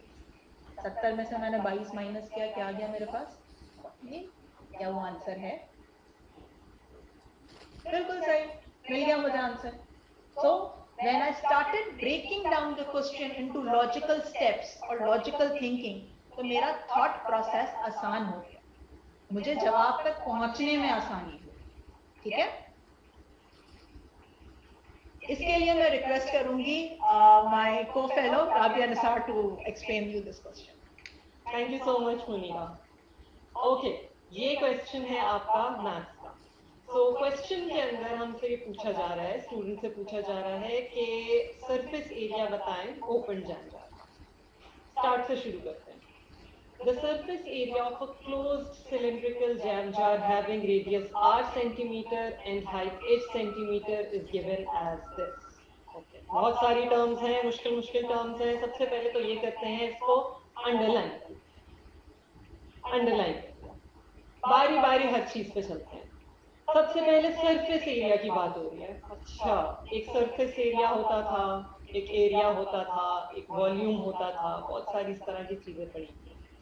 सरफेस एरिया, वर्ड पे ही फोकस कर लेते हैं। सरफेस, सतह का एरिया। ओके, ठीक है, कुछ समझ में आ रहा है।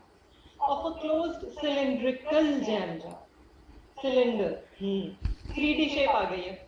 अब 3D शेप आप रिकॉल करते हैं। स्टूडेंट्स ने ग्रेड 8 में बड़ी बेसिक 3D शेप्स पढ़ी हुई होती हैं जो उनको याद होती हैं। सर्कल से स्फेयर बन जाता है, स्क्वायर से क्यूबॉइड या क्यूब बन जाता है। ये डिफरेंट 3D शेप्स हैं जो कि कॉमनली नोन होती हैं स्टूडेंट्स को। उसके बाद थोड़ी मुश्किल वाली हैं। एक कोन होती है, एक सिलेंडर होता है, ठीक है, फिर एक प्रिज्म भी होता है। किसकी बात हो रही है? कुछ स्टूडेंट्स फौरन समझ जाएंगे, कुछ स्टूडेंट्स फंसेंगे। मैं आपको वो डेमोन्स्ट्रेट करके दिखा रही हूँ कि जहाँ पे आप फंस रहे हैं वहां से कैसे निकलना है। तो नहीं याद आ रहा कि सिलेंडर कौन सा था, इतना क्लियर नहीं हो रहा। ठीक है, चले आगे बढ़ते हैं। Having radius R, okay, radius है। रेडियस हमें पता है, स्क्वायर, क्यूब, ये क्यूबॉइड वगैरह, इसमें रेडियस की बात तो नहीं आती। सर्कल के साथ आता है रेडियस। अच्छा, सर्कल के साथ है तो इसका मतलब है या स्फेयर है या फिर गोल शेप में। और हाइट h। और आगे हमारे पास फॉर्मूला भी गिवन है, तो फॉर्मूला को देख लेते हैं। फॉर्मूला के दो टुकड़े हैं जनाब, और जैसे मैंने अभी आपको बताया पिछले से कनेक्ट करके, तो सर्कल याद होता है। अगर हम फॉर्मूला को देखें तो फॉर्मूला दो टुकड़ों में डिवाइडेड है, 2 pi r h plus 2 pi r square, pi r square. एक चीज नहीं समझ में आ रही, दूसरे पे फोकस कर लिया, pi r square circle, pi r square circle की तरफ जा रहा है। तो इसका मतलब क्या हुआ, फिगर कुछ कुछ जहन में आना शुरू होगी, ठीक है, ये प्रिज्म की तरफ नहीं जा रहा, ये कोन नहीं है, ये एक सिलेंडर है इस तरह, ठीक। क्या है इसमें, दो चीजें ऐड हो रही हैं, दो क्वांटिटीज ऐड हो रही हैं। ओके, अब इसके ऊपर गौर कर लेते हैं, 2 pi r h 2 pi r square, दो सर्कल दिख रहे हैं मगर दो ही दूसरी तरफ भी हैं, 2 दोनों तरफ लिखा हुआ है। चलो आगे बढ़ते हैं।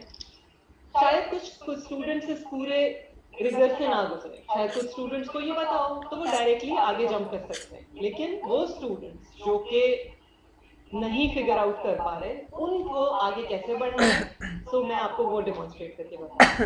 अब नीचे आते हैं, the surface area of the open jam jar. ओहो, अच्छा ये तो खोल दिया, ऊपर तो बंद था। तो पहला सवाल ये कि अगर वो खुल जाएगा तो क्या फर्क पड़ेगा भी, नहीं पड़ेगा।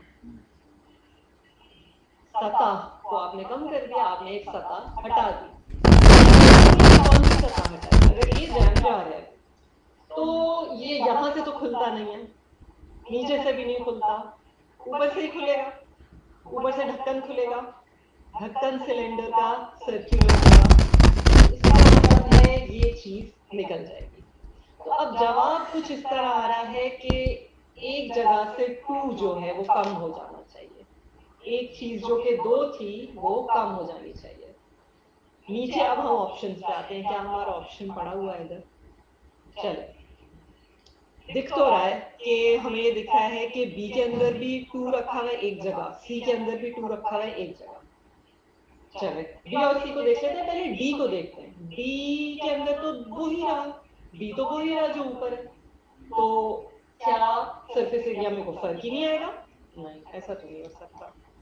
ए को देख लेते हैं, ए के अंदर तो पूरा का पूरा सर्कल का पार्ट ही निकल गया, सिर्फ 2 पाई आर एच रह गया, ये भी नहीं हो सकता। बी और सी पे अगर गौर कर लें तो हम ये देख सकते हैं कि सर्कल जहां पे निकला हुआ है वो कौन सा होगा। बी और सी के बीच में आपने फैसला करना है। तो अगर थोड़ा सा भी आप रिकॉल करें तो पाई आर स्क्वायर जो कि ग्रेड 8 से एक फॉर्मूला है सर्कल का जो स्टूडेंट्स पढ़ते आ रहे हैं, वो एक सर्कल रिमूव हो गया, एक सर्कल रिमूव हो गया तो बाकी वैसा ही रहा, और सिर्फ एक सर्कल रिमूव करके आपने इसका जवाब दे दिया। तो इसकी की हो जाएगी बी, ठीक है, इसकी की हो जाएगी बी। तो इस तरह से आप इसको स्ट्रगल करके और इसके ऊपर आप एम्फसाइज करें और इसको आप समझने की कोशिश करें। आई थिंक आपके कमेंट्स के अंदर काफी सारे डिफरेंट तरह के आंसर्स आ रहे थे। हाउएवर इसको अगर आप मजीद क्लियरली समझना चाहें तो इट्स जस्ट कि ये 2 पाई आर एच जो है वो सरफेस है और ये 2 pi r square is for 2 circle. So एक सर्कल रिमूव हो गया, so this will be left 2 pi r h और plus pi r square. This is the answer. So a student who is stuck here can still work it out even though they think. Thank you so much, Rabia, for such an insightful explanation for this. एक बहुत interesting चीज जो राबिया ने अभी आपको दिखाई वो थी एक सिलेंडर। एग्जाम जार शायद एग्जाम डे पे उसको सिलेंडर, यानी आपने उस बच्चे ने सिलेंडर या जाम जार तो पहले देखा होगा ना, लेकिन उसको दिमाग में उसकी शक्ल बननी जरूरी है, क्योंकि जब तक उसके दिमाग में वो जार नहीं आएगा शायद वो इसको हल नहीं कर सकता। इसी वजह से अगर आपको याद हो तो हमने फर्स्ट सेशन में आपसे कहा था कि एटीपी को डेमोन्स्ट्रेट जरूर करें, चाहे आप लाइव डेमोन्स्ट्रेट करें, ठीक है ना, यानी खुद करके बच्चों को दिखाएं, keeping in mind all the SOPs in mind और स्टरलाइज इक्विपमेंट इन माइंड। अगर आप लाइव डेमोन्स्ट्रेट नहीं कर सकते तो एटलीस्ट उनको वीडियो जरूर दिखा दें। पर्पस क्या है, देखिए अगर वो वीडियो नहीं देखेंगे तो जो सेकंड स्टेप है ना, translate in your own words, make picture out of it, वो नहीं हो सके। जब तक उसने वो चीज परफॉर्म होते हुए देखी ही नहीं होगी तो वो कैसे उस चीज को अंडरस्टैंड करेगा कि हो क्या रहा है। जैसा कि मैंने आपसे शुरू में एक एग्जांपल शेयर की थी ना आयरन फिलिंग वाली, अगर वो बच्चे ने आयरन फिलिंग वो देखे ही नहीं होंगे ग्लास डिश नहीं देखी होगी, वॉच ग्लास नहीं देखा होगा, बीकर या वो चीज नहीं देखी होगी, तो उसको इमेजिन कैसे करेगा कि हो क्या रहा है? उसके लिए तो एक हर चीज एक बिल्कुल ही एक वेग टर्म में आ जाएगी। इसीलिए हम बार बार आपसे यही कह रहे हैं कि जब हम ऑल्टरनेट टू प्रैक्टिकल की बात कर रहे हैं तो इसका कहीं मतलब ये नहीं है कि बच्चे को आप एक्सपोज ही ना करें कि वो प्रैक्टिकल परफॉर्म कैसे होता है। प्लीज एटलीस्ट उसको करके तो दिखा दें, या आप अपनी वीडियोस बना लें उस एक्सपेरिमेंट को परफॉर्म करते हुए और बच्चों से शेयर कर लें। कुछ किसी तरह से एटलीस्ट वो उस चीज से गुजरे तो सही, उस एक्सपेरिमेंट को देखें तो सही, उस इक्विपमेंट को देखें तो सही, सर्किट डायग्राम सही, एटलीस्ट उनके सामने बना के तो दिखाएं, उनको पता तो चले कौन सी चीज किससे अटैच्ड हो रही है, ठीक है ना? और फिर बेशक आप स्टरलाइज कर लें अपना इक्विपमेंट। तो इट इज वेरी इंपॉर्टेंट कि इस प्रोसेस से गुजरने के लिए, जिस तरह रहीम ने आपसे कहा कि कॉन्सेप्ट मैप बनने की जरूरत है, इसी तरह जब हम प्रैक्टिकल्स की बात करते हैं तो उस पिक्चर का बनना इंतहाई जरूरी है। पीछे हमने क्या किया था, हमने चीजों को ट्रांसलेट किया था, दरख्त की बात की, दरख्त की एक पिक्चर दिखाई मैंने आपको, जैसे ही दरख्त की पिक्चर आपके सामने आई होगी चीजें शायद मजीद क्लैरिटी में आ जाती है। अब हम देखते हैं उर्दू का सवाल, ठीक है? ये मैंने पहले इसलिए नहीं दिखाया था क्योंकि वही वाली बात है, थोड़ा सा सस्पेंस तो बनता है, ठीक है? उर्दू का सवाल है। अच्छा, उर्दू में क्या होता है, जैसा राबिया ने कल भी आपको बताया था कि हमारा एक पैसेज होता है उर्दू और इंग्लिश दोनों में, और उस पैसेज के हवाले से हम 7-8 सवालात या 5 सवालात करते हैं, ठीक है? तो बच्चे को पैसेज पढ़ना होता है पहले, तो इसका प्रोसेस थोड़ा सा मैं वो करूंगी।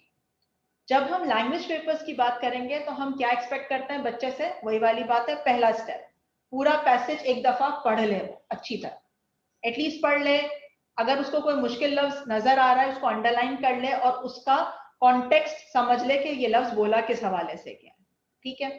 फिर वो कहाँ आएगा, फिर वो आएगा सवालात पे, क्योंकि यहाँ पे पैसेज बहुत बड़ा है, ठीक है ना? और उस पैसेज से 5 से 7 सवाल निकले हुए हैं, तो इधर बच्चे को थोड़ा लीड इन और स्टेम में बैक एंड फोर्थ होना पड़ेगा, ठीक है? अब क्या हुआ, यहां पे उसने क्या किया, उसने लीड इन पढ़ा। अब जैसे यहाँ पे पूरा आपको कहानी दी गई थी, सुबह सवेरे अलार्म की घंटी बजने पर आसिम साहब बेदार हुए, उन्होंने कवरेट बदली तो एहसास हुआ कि आज तो छुट्टी का दिन है, और फिर उनकी आंख नहीं लगी, बेगम सो रही थी, बच्चों के 2 घंटे तक उठने का कोई इम्कान ना था, तो उनको ख्याल आया क्यों ना सैर को निकल जाए। अब सवाल किस पे है, सुबह सैर पे जाने का इरादा इसलिए किया, यानी सुबह सैर पे जाने का इरादा का जवाब मुझे कहां से मिलेगा, तीसरे लाइन की बात से मिलेगा या उससे 1 या 2 सेंटेंसेस पहले मिलेगा। चलो वापस से पढ़ते हैं। 2-4 करवटें बदली तो फिर आंख नहीं लगी, बेगम सो रही थी, बच्चों के 2 घंटे तक उठने का कोई इम्कान ना था, ख्याल आया क्यों ना सैर को निकल जाएं, अरसा दराज से बाजू वाले नजीर साहब इसी मकसद के लिए उनका साथ मांग रहे थे, लेकिन ये टाल जाते तो आज भी तो मुश्किल था, ठीक है ना? ओके, अब हमने क्या किया, हमने कहा था ना अंडरलाइन कर लेते हैं कीवर्ड्स, ये हमारे पास आ गए, सुबह सैर पे जाने का इरादा, तो ये वाली बात यहाँ पे यहाँ हो रही है, ओके? अब हम कहाँ जाएंगे, ऑप्शंस पे।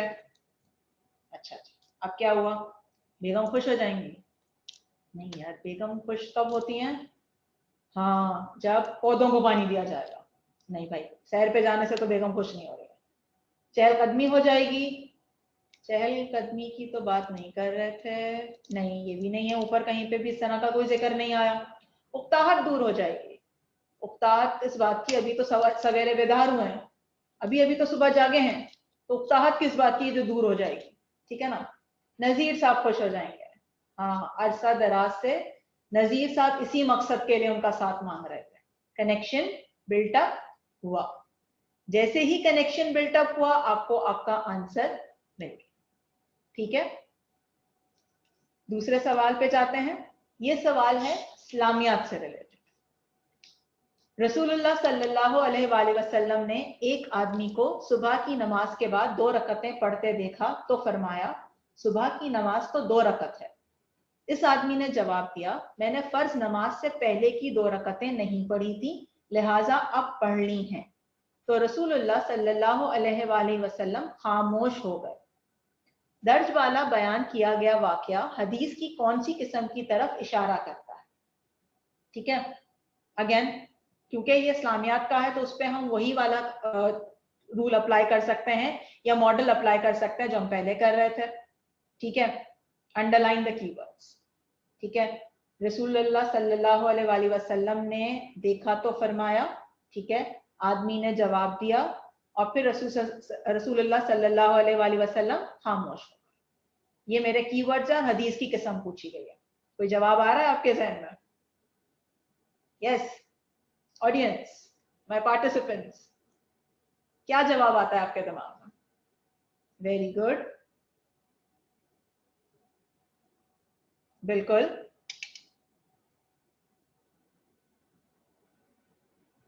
ओके, ऑप्शंस की तरफ जाएं। सही, एक जवाब आपके दिमाग ने आपको दे दिया, अब चेक करते हैं वो जवाब नीचे है या उससे मिलता जुलता है या नहीं। हो सकता है जो जवाब आपने अपने दिमाग में सोचा होगा वो मिल गया आपको, बहुत ही अच्छी बात है। नहीं मिला, मुझे तो याद ही नहीं है हदीस की किस्में, अब मैं क्या करूं, कैसे निकाला? चले आइए देख, हदीस कौली, कौल से निकला है लफ्ज। ठीक है, अब यहाँ पे जो रसूलुल्लाह सल्लल्लाहु अलैहि वसल्लम का जो एक्शन था वो क्या था? वो खामोश हो गए थे, उन्होंने उसके बाद तो कुछ नहीं फरमाया। नहीं, कौली तो नहीं हो सकता। हदीस फेली, क्या रसूलुल्लाह सल्लल्लाहु अलैहि वसल्लम ने नमाज उसके फौरन बाद पढ़ी थी? नहीं, ऐसा भी कुछ नहीं दिख रहा। उन्होंने तो देखा था पढ़ते हुए, उन्होंने पूछा, जवाब मिला और फिर वो खामोश हो गए। हदीस कुदसी, इस ऊपर जो डिस्क्रिप्शन दी गई है उसमें रसूलुल्लाह सल्लल्लाहु अलैहि वसल्लम ने ये तो नहीं फरमाया कि अल्लाह ताला का फरमान है या अल्लाह ताला ने ही हुक्म दिया है। तो कौन सा ऑप्शन बचा? हदीस तकरीरी। हदीस तकरीरी बिल्कुल सही जवाब है। इसको थोड़ा सा एलैबोरेट कर लूं, ये तकर्रुर से निकला है, मतलब रुकना, ये तकरीर से नहीं निकला, तो इसको प्लीज कौली से कंफ्यूज ना करें। तकरीरी, तकर्रुर रुकने को कहते हैं, यानी ऐसी चीजें या ऐसे अमाल जिन पे रसूल सल्लल्लाहु अलैहि वसल्लम या तो खामोश हो गए या वो वहां ठहर गए या वो रुक गए। ठीक है ना? तो इसलिए इसका सही जवाब क्या था हमारे पास? Option D. तो ऐसा नहीं है कि ये सिर्फ अंग्रेजी, केमिस्ट्री, साइंस, नॉन साइंस में इस्तेमाल होता है, यही वाला मॉडल आप इस्लामियात के जवाबात के लिए भी इस्तेमाल कर सकते हैं। एक और एग्जाम्पल इंग्लिश की देख लेते हैं। ठीक है, एक पैसेज पूरा आपको दिया हुआ है यहाँ पे, ठीक है, और उधर नीचे सवाल पूछा गया है, ऑथर पर्पस इज टू। ठीक है, सबसे पहले क्या होगा, हम उस पैराग्राफ को पूरा पढ़ लेते हैं। आपके पास पूरा पैराग्राफ आ गया, ऊपर मार्टिन लूथर किंग के बारे में पूरा बताया गया है कि वो कहाँ थे, हाई स्कूल में उन्होंने क्या ज्वाइन किया और किस तरह से थे। फिर उनकी जो बात जब कॉलेज पे आई तो उन्होंने कहा, after getting his degree in sociology from Morehouse, Martin got a divinity religion degree from Prosser Seminary and got his doctor's degree in theology from Boston University. ठीक है, in 1963 Martin Luther King Jr. helped to organize the famous March on Washington. ये भी एक आ गया। फिर उसके बाद उस मार्च की पूरी डिस्क्रिप्शन नीचे तक दी हुई है। सवाल हमारा क्या बता रहा है? ऑथर का पर्पस इस पैसेज में क्या है? अगर आपको इसका जवाब आता है सोच ले, नहीं आता कोई मसला नहीं है। अब ब्रेक करते हैं, एलिमिनेट करते हैं। ठीक है, इंटरटेन, क्या इस पैसेज में कोई इंटरटेनिंग बात की गई है? ऐसी बात जो मज़ाहिया हो, ऐसी बात जिसमें कोई ऐसी इंफॉर्मेशन या कोई ऐसी चीज हमसे शेयर की गई हो जो सुन के या पढ़ के हमें हंसी आए या हमारे लिए वो ज्यादा बेहतर हो? नहीं, ऐसा कुछ नहीं। क्या ये पैसेज हमें किसी चीज के लिए उकसा रहा है या पर्सुएट कर रहा है हमें कि हम किसी ऑर्गेनाइजेशन में शामिल हो जाएं, किसी भी तरीके के कैंपेन का हिस्सा बने, या कोई ऐसी बात जिसके लिए हमें सबको एग्री करना हो? तीसरा, कंपैरिजन, क्या इस पैसेज में कोई दो चीजें कंपेयर हो रही हैं, कोई दो मुख्तलिफ बातें की जा रही हैं और उस पर आर्ग्यूमेंट पेश किया जा रहा हो कि इसमें ये अच्छा होता था, इसमें ये अच्छा नहीं होता, ये बुरा होता है, ये इस तरह था, ये उस तरह था? ऐसा कुछ नहीं। ठीक है। चौथा, इन्फॉर्म कर रहा है, क्या इसमें इंफॉर्मेशन दी गई है हमें? हाँ, हमें मार्टिन लूथर किंग जूनियर के बारे में बहुत सारी इंफॉर्मेशन दी गई है, ना सिर्फ उनकी अर्ली लाइफ के बारे में बल्कि उनका जो स्पेसिफिक काम था which is related to March on Washington, उसमें बहुत सारा है और ये भी बताया गया कि उन्होंने I have a dream speech कहाँ दी थी. तो yes, it is providing us with a lot of information. Author का पर्पस यहाँ पे हमारे लिए क्या था? To inform. कुछ क्वेश्चंस ले लेते हैं. एक कमेंट ये आया हुआ है कि मैथ का जो क्वेश्चन था it took about 5 minutes to 10 minutes, तो ये काफी लंबा था and students do not have the time for this. इस चीज की थोड़ी सी इलैबोरेशन दे दूंगी. स्टूडेंट्स बिल्कुल ब्लैंक नहीं जाते एग्जामिनेशन हॉल में, दे नो समथिंग. तो different variety of questions come for them. कुछ उनके लिए आसान होते हैं, कुछ में वो स्ट्रगल करते हैं, कुछ में कम स्ट्रगल करते हैं, कुछ में ज्यादा स्ट्रगल करते हैं. Of course this situation is not applicable for every question, लेकिन हाँ काफी सारे क्वेश्चंस में वो फंसते हैं, वो कंफ्यूज होते हैं, उनको नहीं पता चलता क्या डायरेक्शन लेनी है. ये टेक्निक्स उस वक्त वो स्टूडेंट्स इस्तेमाल कर सकते हैं, तो ओवरऑल एग्जामिनेशन पेपर के अंदर उनको इतना ज्यादा टाइम नहीं लगेगा. फिर एक सवाल है आप लोगों की तरफ से कि is this concept map the same as the flow chart. Flow chart भी एक तरह की डायग्राम होती है in which you jot down progress of ideas. However ये कॉन्सेप्ट मैप से डिफरेंट होता है, सिमिलर होता है. I would request Miss Munira Mohammed to please comment on this. Okay, thank you Rabia. Flow chart में actually आपके पास yes no का option होता है. ठीक है, अगर आप सिर्फ कनेक्ट कर रहे हैं किसी इवेंट को with that of its causes and affect, specially एक इवेंट जो पहले हो चुका है, ठीक है ना, तो उसमें तो आपके लिए फ्लो चार्ट शायद इतना ज्यादा बेटर ना हो. क्योंकि फ्लो चार्ट क्या करता है? फ्लो चार्ट आपको बताता है अच्छा जी स्टेप 1 अगर कर दिया, अगर सही हुआ तो फिर आप स्टेप 2 पे जाएंगे, अगर नहीं हुआ तो आप एलिमिनेट हो जाएंगे, आप निकल जाएंगे. फिर दूसरा फ्लो चार्ट आपको क्या बताता है? चलें जी आप स्टेप 1 से स्टेप 2 पे आ गए, स्टेप 2 से आप स्टेप 3 पे आप उस वक्त जाएंगे जब आप सर्टेन कंडीशंस फुलफिल करेंगे. ठीक है ना, अगर वो सर्टेन कंडीशंस फुलफिल नहीं होगी तो then you will go back to step 1 instead of going to step 3. So that is how the flow chart works.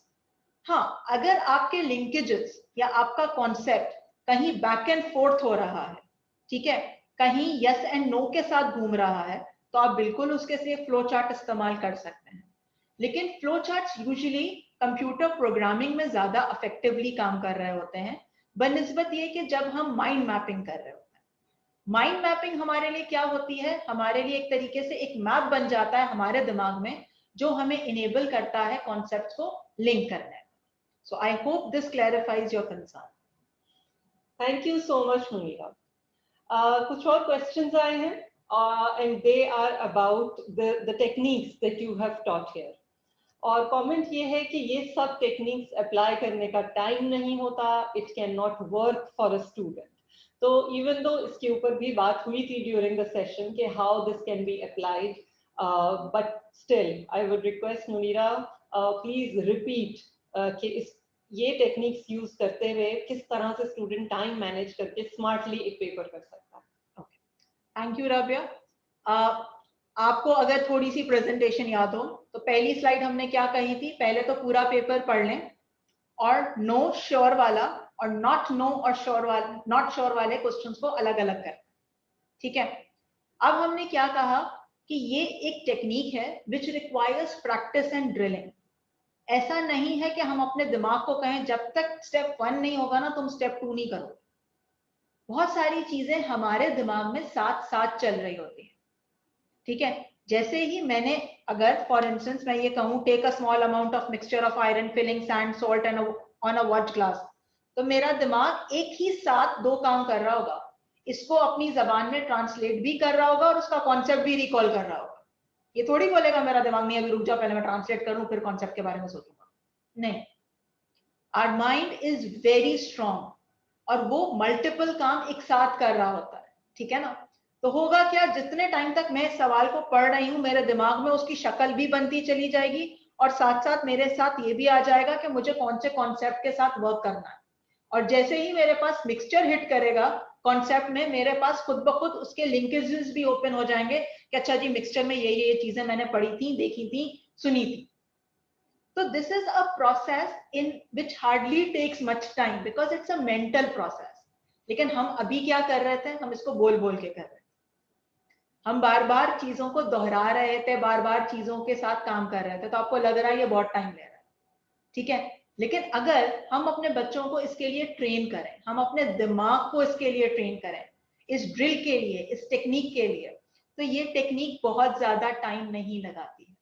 और फिर वही वाली बात जैसे राबिया ने कहा कि हमारे पेपर में ना सवाल स्प्रेड होते हैं, कुछ हो सकता है 30 सेकंड में हो जाए, ठीक है, क्योंकि अगर आप कॉन्सेप्ट के बारे में श्योर है, आपको आंसर भी मिल गया, तो आप क्यों उस पर इतना ज्यादा टाइम लगाएंगे, वो तो शायद आधा मिनट पौने मिनट में आपके पास हो जाएगा, ठीक है। कहाँ टाइम ज्यादा लगेगा, जहां आप एलिमिनेशन शुरू करेंगे, ठीक है। और हो सकता है वो एलिमिनेशन वाले क्वेश्चन बहुत ही कम हो, ठीक है ना। तो जरूरी नहीं है कि हर सवाल पे 10-10, 15-15 मिनट लग रहे हैं, हर सवाल पे मुश्किल से 2 मिनट भी नहीं लगेंगे। क्यों? क्योंकि आपका दिमाग उस चीज को प्रोसेस करने के लिए तैयार है, आपके दिमाग में वो लिंकेजेस क्लियर हैं, आपके दिमाग में कॉन्सेप्ट है, और आपका दिमाग एक वक्त में मल्टीपल लेयर्स के साथ काम कर रहा है। So do not worry in that regard. It's a strong thing that you have over here in your head, and we just train it to use it. Thank you so much, Munira.